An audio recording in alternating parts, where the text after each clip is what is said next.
Justin Zuber.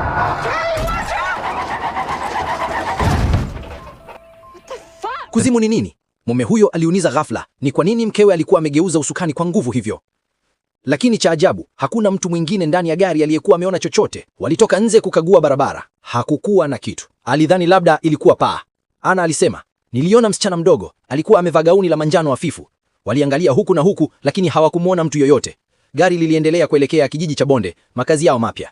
Wakati wakifungua mizigo, mwanamke wa ajabu alionekana mlangoni kwao. Mwanamke huyo aliwaangalia kwa macho makubwa na ya kuogopa, na hakujibu Ana alipomsalimia. Kisha wakati Ana alipogeuka tu kumwambia mumewe, yule mwanamke alitoweka. Usiku huo Ana alikuwa akichemsha maji wakati muziki laini wa piano ulielea kutoka sebuleni. Piano hiyo ilikuwa imeharibika.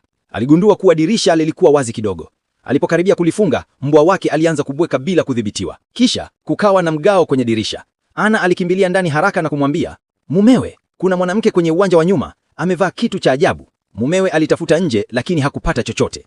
Asubuhi iliyofuata, baada ya watoto kwenda shule, Ana alimwona yule mwanamke tena, akishika mkufu kwa nguvu, akinong'ona kitu kwake mwenyewe.